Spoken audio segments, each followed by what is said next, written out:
Hello students, कैसे हो आप सब। मैं जेके तिवारी स्वागत करता हूं आप लोगों का आपके अपने इस पसंदीदा चैनल जेके तिवारी गुरुकुल पर। और सुनाओ क्या हाल चाल है। तो आज हम आप लोगों को, जैसा कि पता है, जो हमने ये नई सीरीज स्टार्ट की है, इसमें पढ़ाने वाले हैं जो हमारा क्लास 10th का साइंस है। इसमें जो वेरी वेरी इंपॉर्टेंट बहुविकल्पी प्रश्न है। और एक बात मैं आप लोगों को बता दूं कि जो ये आप लोगों के लिए नई सीरीज हमने स्टार्ट की है, यह आपके लिए बहुत ही इंपॉर्टेंट है। क्यों? क्योंकि इसमें मैं आप लोगों को उन्हीं क्वेश्चनों को बता रहा हूं जो पिछले वर्ष बोर्ड एग्जाम में पूछे जा चुके हैं। और यदि आप लोग इस क्लास को अच्छे से देखते हो, तब ये समझ लो कि आपका कोई भी ऐसा क्वेश्चन नहीं होगा कि जो आप लोग ये कहो कि बोर्ड एग्जाम में आ गया और हमने स्टडी नहीं की। मैं आप लोगों को बहुत अच्छे से, अभी हमारे पास काफी टाइम है, तो हर एक क्वेश्चन को और दोनों विषय में, चाहे वो मैथ का हो चाहे साइंस का हो, पूरा का पूरा कवर करने वाले हैं। तो आप लोग डेली का डेली कंटिन्यू क्लास आप लोग देखिए। अब क्लास जो कुछ होगी आपकी क्लास में डिले नहीं होगा, कंटिन्यू आप लोगों को क्लास मिलेगी। और हो सकता है कि हम कोशिश करेंगे कि जो हमारा मंडे आ रहा है, मंडे से आपकी 2 क्लास हो, मैथ और साइंस दोनों एक ही दिन में हो, है ना। तो आगे लगातार हम आप लोगों के लिए मेहनत करना स्टार्ट कर चुके हैं और कंटेंट भी लगातार आपके लिए अपग्रेड होता रहेगा, बढ़ता रहेगा। सो केवल केवल अब आप लोगों को स्टडी करने की आवश्यकता है। जितना क्वेश्चन मैं बताऊंगा, ये सारे के सारे क्वेश्चन आपके लिए इंपॉर्टेंट रहेंगे जो बोर्ड एग्जाम में पूछे जा चुके हैं और जरूर से जरूर ये आपके बोर्ड एग्जाम में आने वाले हैं। तो आप लोग क्लास को मिस मत करिएगा, नहीं तो उसमें सारी की सारी जिम्मेदारी आपकी है। फिर ये समझ लो कि हो सकता है आपका जो अच्छा रैंक लाने का सपना है या टॉपर बनने का सपना है, वो शायद ना पूरा होने पाए अगर आपने क्लास मिस कर दिया। तो आपको क्लास नहीं मिस करना है और कंटिन्यू स्टडी करना स्टार्ट कर देना है। जितने भी हमारे प्यारे से स्टूडेंट्स हैं, वो सारे के सारे क्लास को अंत तक देखेंगे। और जितने हमारे न्यू स्टूडेंट हैं, यानी कि चैनल पर पहली बार आए हैं, वो पहला नंबर तो चैनल को सब्सक्राइब कर लें, क्योंकि यहां पर जो कंटेंट दिया जाता है उसकी क्वांटिटी भी अच्छी रहती है और क्वालिटी भी अच्छी रहती है। और परफेक्ट कंटेंट बहुत सोच समझ के दिया जाता है, जो आपके बोर्ड एग्जाम में सीधा जाकर फंसे। और क्लास के अंत तक रुकना, आपको हमारा पढ़ाने का जो तरीका है वो जरूर से जरूर अलग लगेगा। क्योंकि मैं यहां पर लाया तो हूं बहुविकल्पी प्रश्न, लेकिन मैं इस बहुविकल्पी प्रश्न को इस प्रकार से एक्सप्लेन करूंगा कि शायद ये आपके बोर्ड एग्जाम में 2 मार्क्स या 1 मार्क्स में आ जाए, तब भी आप बड़े आराम से उसे लिख सको, है ना।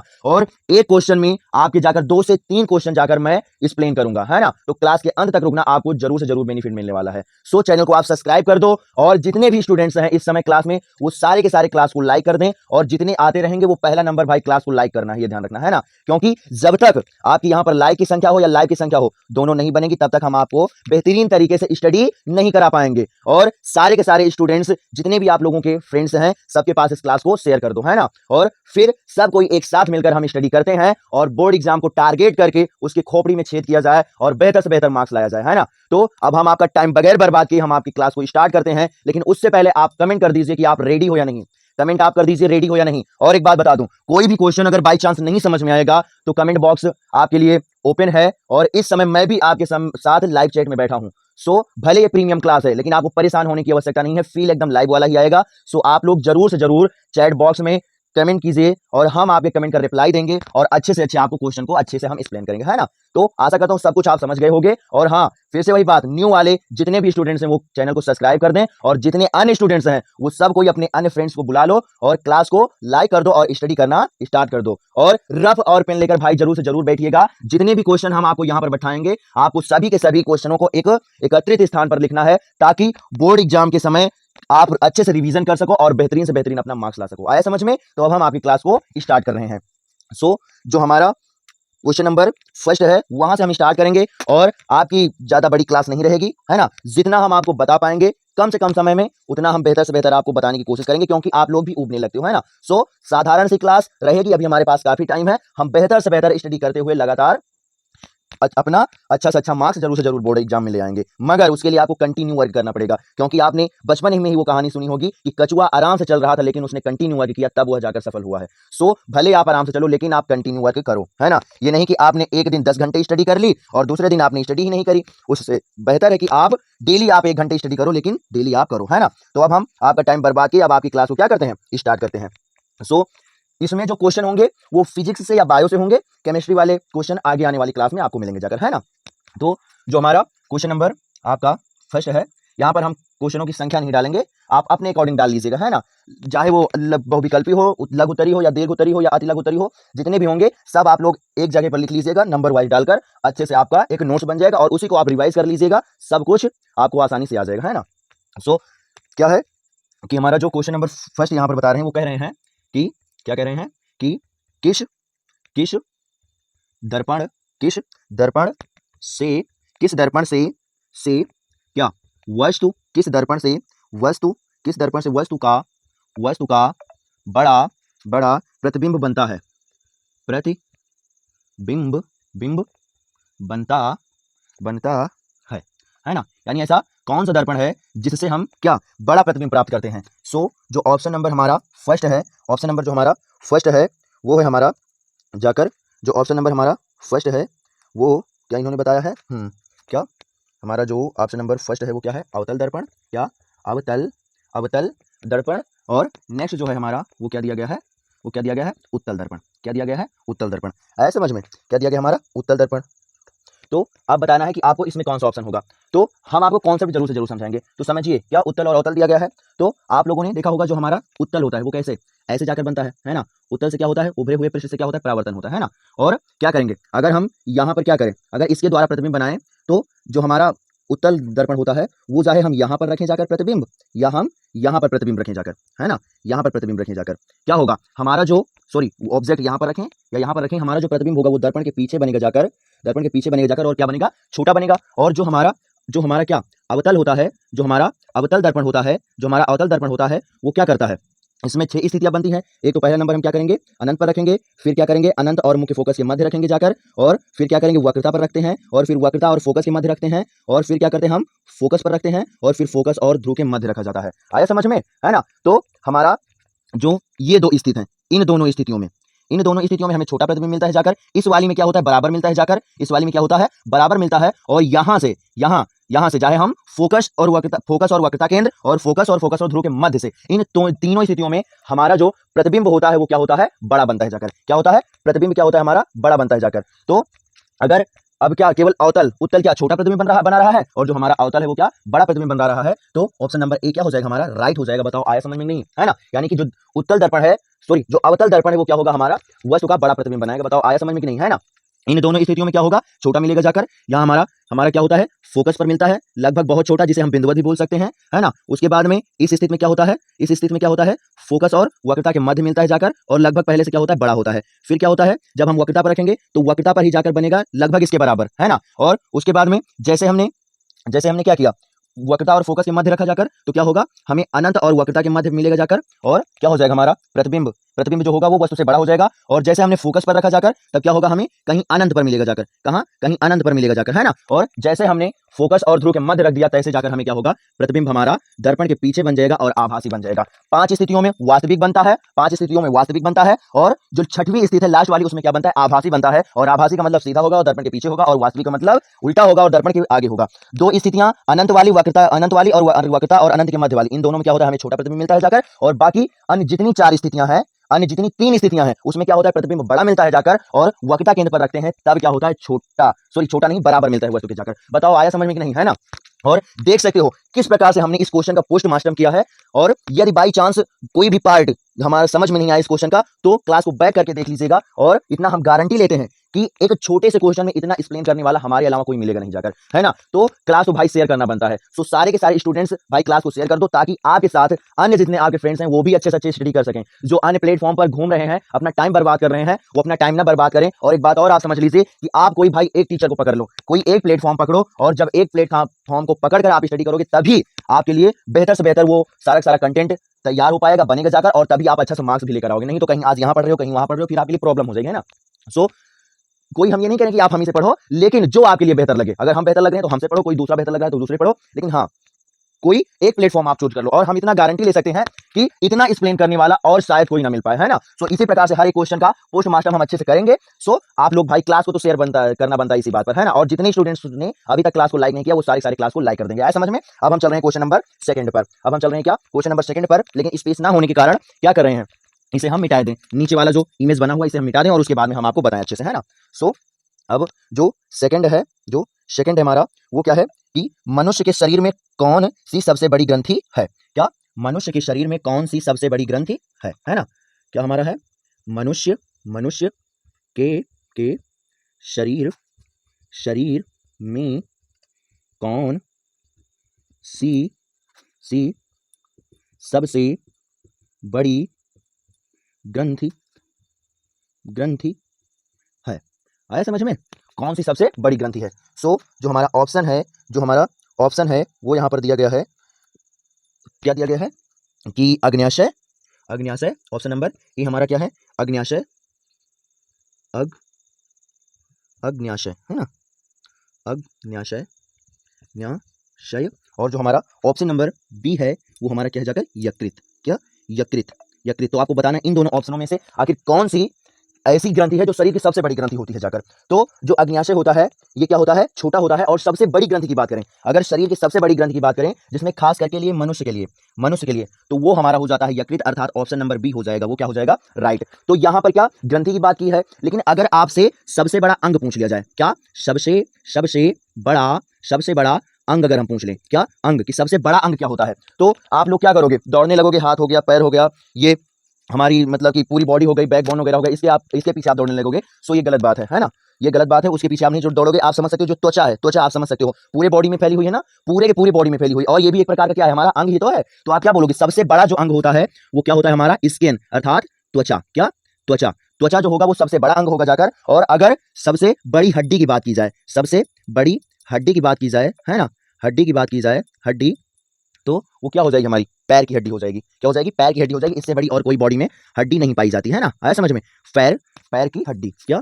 पैर की हड्डी। बताओ आया समझ में कि नहीं? है ना, आ गया ना समझ में? और है ना हर जगह से अलग, क्योंकि हर जगह पर क्या होता है? केवल ऑप्शनों को टिक कराया जाता है। रीजंस तो बिल्कुल मतलब ही नहीं है, बिल्कुल भी रीजन से मतलब ही नहीं है। चाहे स्टूडेंट्स जान पाए, समझ में आए, स्टूडेंट्स को क्लास या ना समझ में आए, केवल उन्हें पढ़ा देने से मतलब बस। आज आएंगे बोर्ड पर, आने जो प्लेटफॉर्म है हम भी देखते रहते हैं, क्योंकि अगर फीडबैक नहीं लेंगे तो आपके लिए बेहतर से कंटेंट कैसे हम तैयार कर पाएंगे। सो हम भी देखते हैं कि आते हैं और बस केवल लेक्चर देते हुए चले जाएंगे, पीपीटी बनाकर लेक्चर देते हुए उसी को पढ़ते हुए चले जाएंगे। स्टूडेंट्स से कोई मतलब ही नहीं कि उसे क्लास समझ में आ रही है या नहीं समझ में आ रही है। सो भाई अगर हम आपके लिए इतना मेहनत करते हैं तो फिर वही बात कर रहे हैं, क्लास को शेयर करना बनता है। और सभी स्टूडेंट्स क्लास को शेयर कर दो, और अपने जितने भी फ्रेंड्स हैं उन सबसे आप बता दो कि हाँ एक ऐसा प्लेटफॉर्म है जहां पर बेहतरीन स्टडी आपके लिए कराई जाती है। और हम फिर से आपसे लास्ट वादा कर रहे हैं, अब आपकी क्लास रुकेगी नहीं, और हो सकता है मंडे से आपकी दोनों की दोनों क्लासें चलने लगे एक ही दिन में, है ना। सो आप एक्साइटेड हो दोनों क्लास के लिए नहीं कि नहीं? कमेंट करके आप बताओ, है ना। और तब तक हम इस क्लास को, इस जितना भी हमने लिखा इसे रिड्यूस करके और हम नेक्स्ट वाला क्वेश्चन बताते हैं। लेकिन उससे पहले आप दोनों क्लास के लिए हो एक्साइटेड कि नहीं, ये आप कमेंट करके बताओ। और क्या क्लास आपको भी समझ में आ रही है या नहीं समझ में आ रही है? क्या हमारा मेहनत साकार हो रहा है या नहीं साकार हो रहा है? आप कमेंट करके बताओ। और एक बात ये ध्यान रखो कि मान के चलो यदि आपको क्लास दिखने में कोई प्रॉब्लम हो, क्योंकि ब्राइटनेस की हमारे पास थोड़ा प्रॉब्लम हो जाती है, क्योंकि अभी हमारे पास भाई छोटा सिस्टम ही है, आप समझ सकते हो। केवल हौसला है हमारे पास, बस आपको स्टडी कराने का केवल हमारे पास हौसला है बस, लेकिन सिस्टम जो है वो काफी छोटा है। सो इसलिए जो क्वालिटी वाली समस्या है वो थोड़ा आ जाती है हमारे पास। सो आप हमारे स्टूडेंट्स हो, सो हमारी जो जितनी समस्या वो आप समझ सकते हो। लेकिन अगर आपको बाई चांस हमारे अकॉर्डिंग नहीं होना चाहिए, क्योंकि सब दिन से तो आज कुछ ना कुछ बेहतर होगा ही, क्योंकि हमने थोड़ा चेंजिंग इसमें की है।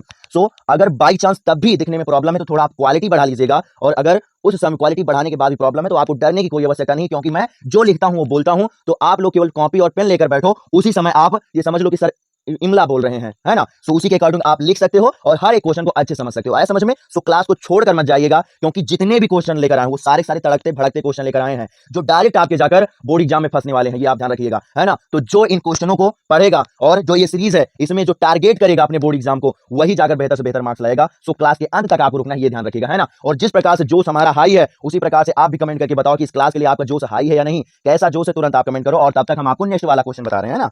सो हमारा जो क्वेश्चन नंबर 3 है वो क्या कह रहे हैं कि बाक्साइड किसका अयस्क है? क्या बाक्साइड किसका अयस्क है ना। क्या हो गया जाकर हमारा? बाक्साइड है ना, बाक्साइड निम्न लिखित में किस धातु का अयस्क है? किस धातु का अयस्क है।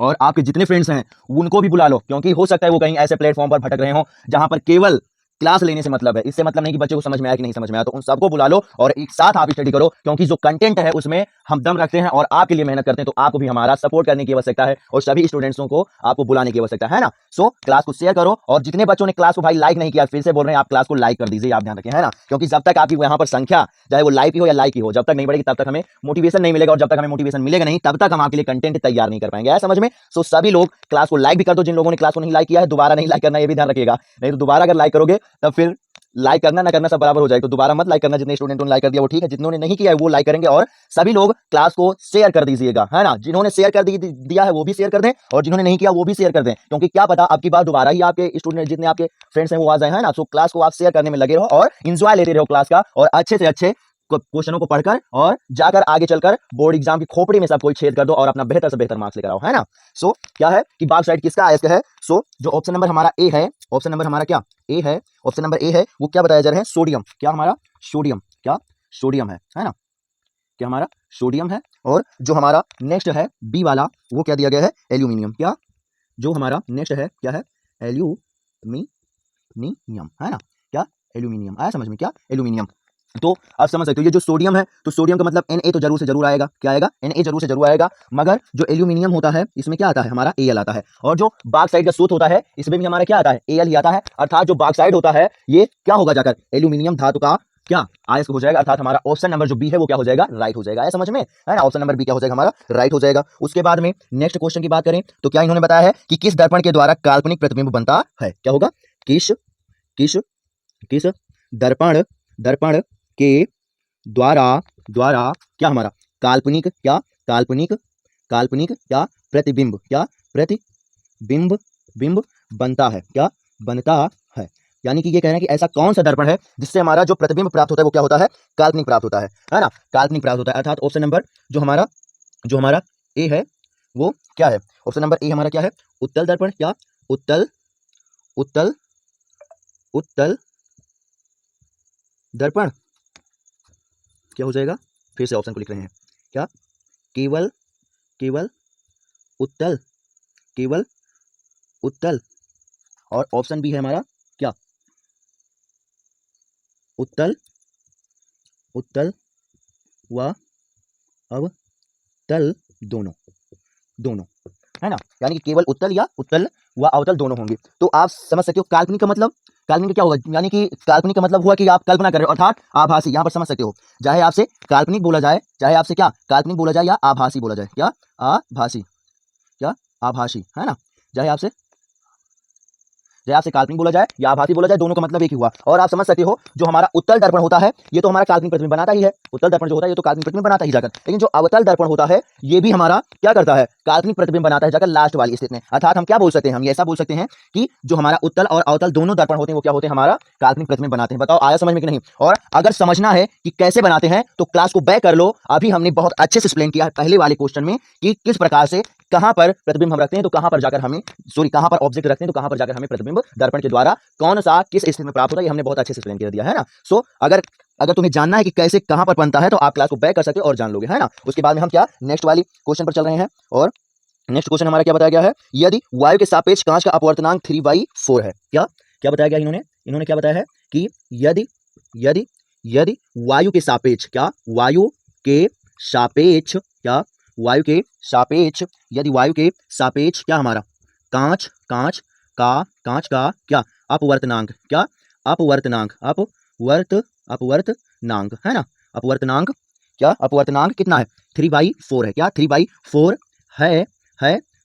है तो कांच क्या कांच के सापेक्ष कांच के सापेक्ष वायु का अपवर्तनांक क्या वायु का अपवर्तनांक क्या अपवर्तनांक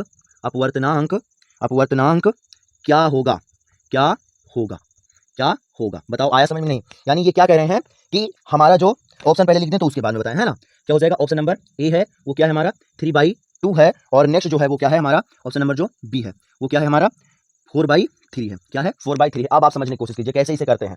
वैसे इसका एक सूत्र होता है करने वाला, सो परेशान मत होइएगा। जब हम न्यूमेरिकल आपको कराएंगे, जब हम क्या करेंगे आपको न्यूमेरिकल कराएंगे, इंपॉर्टेंट जब न्यूमेरिकल लेकर आएंगे तो अच्छे से एक्सप्लेन कर देंगे, है ना। तो क्या यहाँ पर होता है, ये देखो इन्होंने क्या बताया, यदि वायु के सापेक्ष कांच का अपवर्तनांक कितना है, वायु के सापेक्ष कांच का अपवर्तनांक इतना है। क्या दिया गया हमें, वायु के सापेक्ष कांच का अपवर्तनांक। इसे अगर हम लिखना चाहें तो इसे ऐसे लिखा जाता है ANG, है ना। यानी एयर का अपवर्तनांक किसके, ग्लास के सापेक्ष, वायु के सापेक्ष कांच का अपवर्तनांक कितना है 3/4 है। उसके बाद में इन्होंने क्या पूछा है कि हमारा जो वायु का अपवर्तनांक है वो क्या होगा, किसके, कांच के सापेक्ष, वायु के सापेक्ष कांच का अपवर्तनांक, और फिर कांच के सापेक्ष वायु का अपवर्तनांक। वायु के सापेक्ष कांच का अपवर्तनांक कितना है और हमें बताना है कांच के सापेक्ष वायु का अपवर्तनांक क्या होगा। अर्थात हमसे ये क्या पूछ रहे हैं, ये हमसे पूछ रहे हैं GNA, कांच के सापेक्ष वायु का अपवर्तनांक, जो पीछे रहेगा उसका अपवर्तनांक निकालना है, जो आगे रहेगा उसके सापेक्ष, है ना। तो क्या क्या इन्होंने जस्ट अपोजिट कर दिया, पलट दिया, तो आप क्या करो, इस मान को भी पलट दो, क्या करो, इस मान को पलट दो, क्या हो जाएगा 3/4/3 हो जाएगा। आया समझ में। अगर इस प्रकार के आपको क्वेश्चन मिलते हैं कि अपवर्तनांक जस्ट अपोजिट पूछा जाए, जिसके सापेक्ष दिया जाए, मान लो जिसका अपवर्तनांक जिसके सापेक्ष दिया जाए,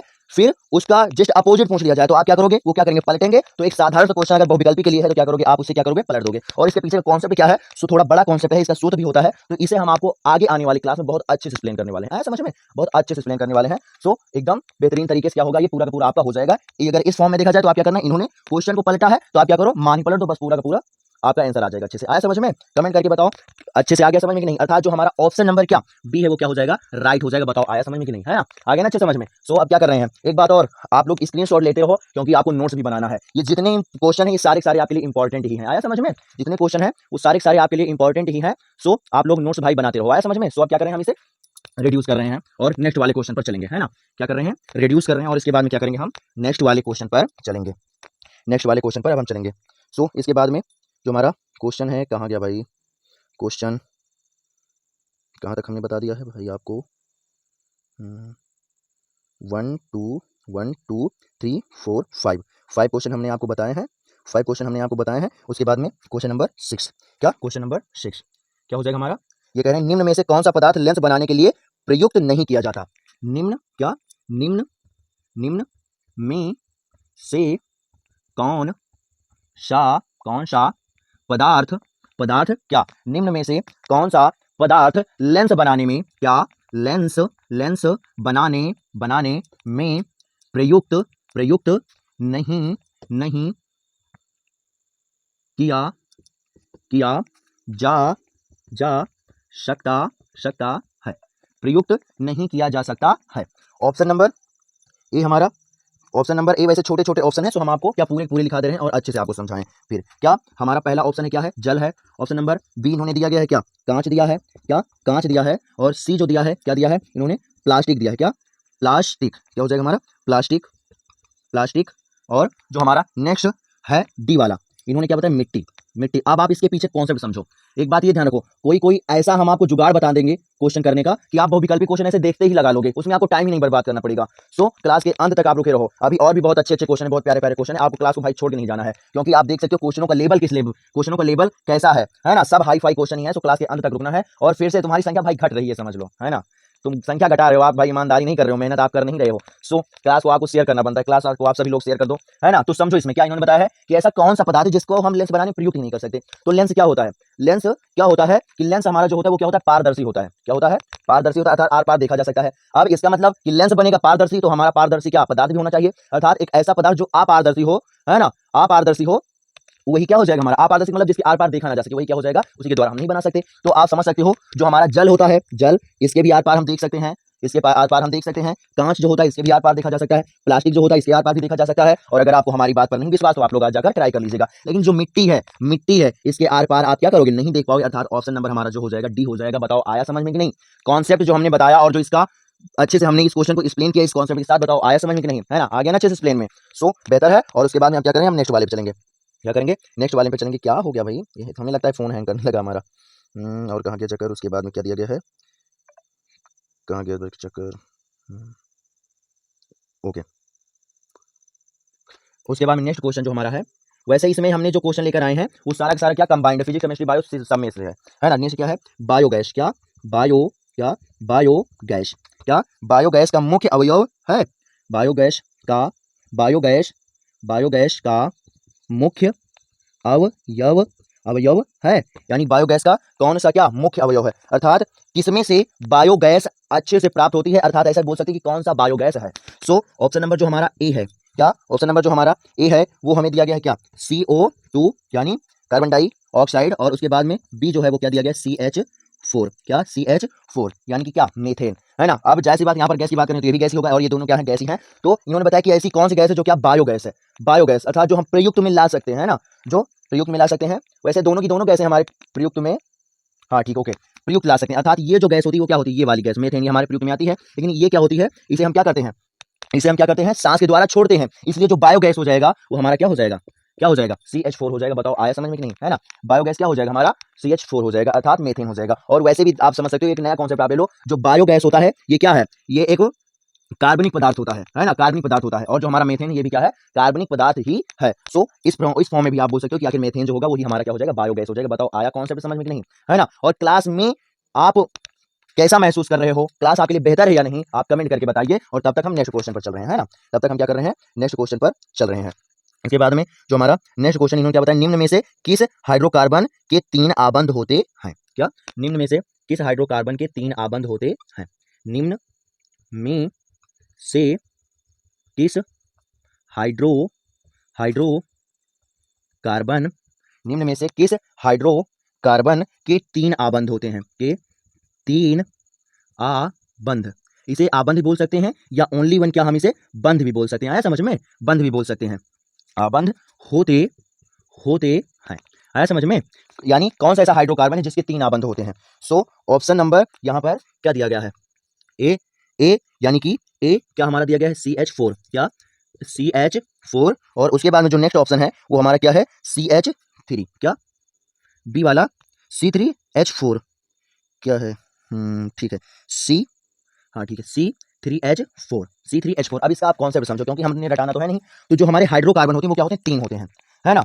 3 होते हैं, जिनमें क्या होता है, एकल बंध वाला होता है, द्विबंध वाला होता है और त्रिबंध वाला होता है। अर्थात ये क्या 3 बंध का बोल रहे हैं, अर्थात त्रिबंध बोल रहे हैं। तो एकल बंध वाले को क्या बोला जाता है, एकल बंध वाले को हम बोलते हैं क्या, एल्केन। क्या बोला जाता है, एल्केन बोला जाता है। ये जो क्वेश्चन है वो क्या है, चैप्टर नंबर 4 का है ना। यानी कार्बन और कार्बन तथा उसके यौगिक उसमें से दिया गया है ना। तो जो एकल बंध वाला अब वो हमारा होता है हाइड्रोकार्बन, उसे बोलते हैं हम क्या, उसे बोलते हैं हम क्या बोलते हैं, एल्केन बोलते हैं। और जो हमारा द्विबंध वाला होता है उसे क्या बोला जाता है, एल्कीन बोला जाता है। क्या, एल्कीन, क्या एल्कीन बोला जाता है। और जो हमारा त्रिबंध वाला होता है उसे क्या बोलते हैं, एल्काइन। क्या, एल्काइन, क्या एल्काइन, एल्काइन, ठीक है, एल्काइन बोला जाता है। अब इसका जो हमारा सूत्र होता है ना, यानी जो ये क्या, ये अणुसूत्र है। तो अणुसूत्र कैसे बनते हैं, तो इसका जो होता है हमारा वो होता है क्या, CnH2n+2। और इसका जो होता है वो क्या होता है, CnH2n। और इसमें जो होता है वो क्या होता है, CnH2n-2। आया समझ में। अब यहाँ पर जो ये n है ये क्या है, ये जो n है ये है हमारी कार्बनों की संख्या। अर्थात जितने कार्बन हो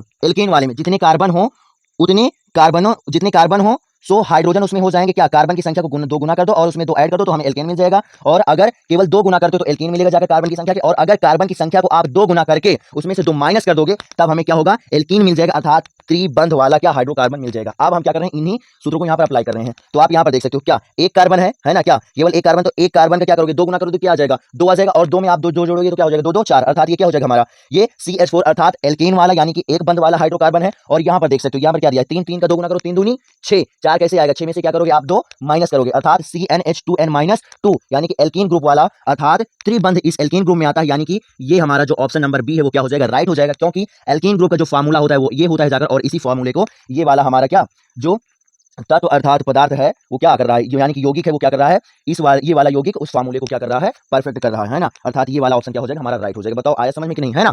आ गया ना समझ में, बताओ आया समझ में कि नहीं, आ गया अच्छे समझ में। ओके, उसके बाद में अब आशा करता हूं कि आपको समझ में आ गया होगा। और ज्यादा तो हमने बताया नहीं आपको, ज्यादा क्वेश्चन हमने आपको बताया नहीं, लेकिन जितने क्वेश्चन मैंने आपको बताए हैं, जितने क्वेश्चन भी हमने आपको बताए हैं वो एकदम परफेक्ट। और हर एक क्वेश्चन को हमने क्या आपको कॉन्सेप्ट के साथ बताने की कोशिश की है। आप समझ सकते हो ऐसा कोई भी क्वेश्चन नहीं होगा, ऐसा कोई क्वेश्चन नहीं होगा जिसको हमने आपको रटाया है। हर एक क्वेश्चन के पीछे कॉन्सेप्ट क्या लगा है वो हम आपको बताते हैं। तो अच्छा, ऐसा हम क्यों करते हैं, क्योंकि हमें स्टूडेंट से मतलब है, हमें तो आ ही रहा है। अगर हमें आता ना तो हम क्या आपको पढ़ाते। तो हमें अपने आप से समझना, अपने आप को समझने की कोई आवश्यकता ही नहीं है। हम तो केवल आए और टिक लगवा कर चले जाएं अन्य प्लेटफॉर्म की तरह। सो वो नहीं बनता है, क्योंकि यहाँ पर हमें आपको सिखाना है। आप जाओगे पेपर देने हम नहीं जाएंगे। इसीलिए हम आपको हर एक क्वेश्चन का कॉन्सेप्ट बताते हैं। सो अब आज की क्लास जो है वो यहीं तक रहेगी।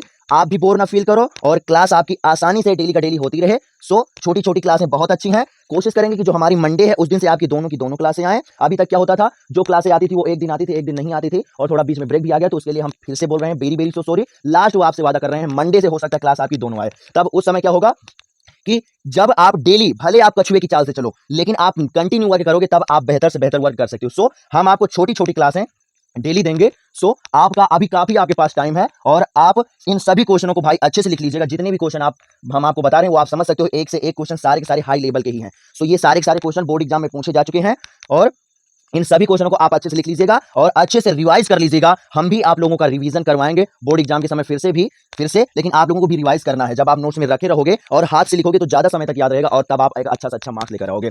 सो अगर आपको क्लास पसंद आई है और अभी आप ने क्लास को लाइक नहीं किया तो क्लास को लाइक कर दो। और जितने आपके स्टूडेंट्स इस क्लास में आ पाए हैं, बहुत अच्छी बात है, जितने नहीं आ पाए हैं, बच गए हैं, आप वादा करो हमसे कि नेक्स्ट क्लास में अपने सारे के सारे फ्रेंड्स को आप इस क्लास में क्या करोगे, लेकर आओगे। क्योंकि आप समझ सकते हो कि हम आपको यहाँ पर पढ़ाते हैं, रटाते नहीं, समझाते हैं। और जब समझोगे तब आप कभी नहीं भूलोगे, लेकिन रटोगे तो शायद एग्जाम में नहीं भूलोगे।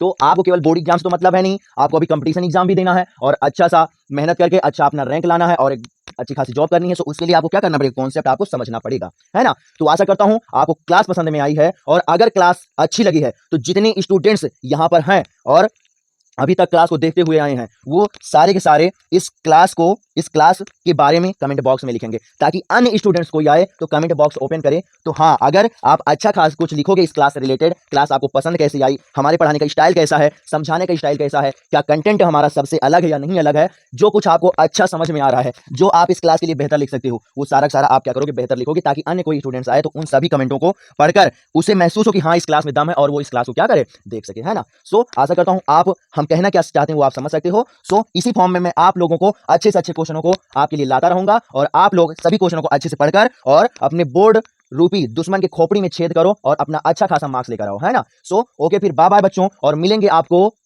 मंडे वाले दिन एक नई क्लास के साथ। और हो सकता है उस दिन आपकी दोनों की दोनों क्लास एक साथ हो, है ना, यानी कि एक ही दिन हो, एक साथ तो नहीं होगी, एक दिन ही होगी आगे पीछे, है ना। सो आशा करता हूं कि आप सबको सारी की सारी बातें समझ में आ गई होगी और हम अब चल रहे हैं और फिर मिलेंगे आपको मंडे को। लेकिन हाँ, फिर से वही बात करें, अगर क्लास को हमने लाइक नहीं किया तो क्लास को लाइक कर दो और चैनल को नहीं सब्सक्राइब किया है, नए हो चैनल पर, चैनल को सब्सक्राइब कर दो और नेक्स्ट क्लास में तुम्हें अपने अन्य फ्रेंड्स को जरूर से जरूर लेकर आना है ना। ओके, फिर बाय बाय स्टूडेंट्स, चल रहे हैं और मिलेंगे आपको नेक्स्ट क्लास में नेक्स्ट दिन। Okay, bye bye students.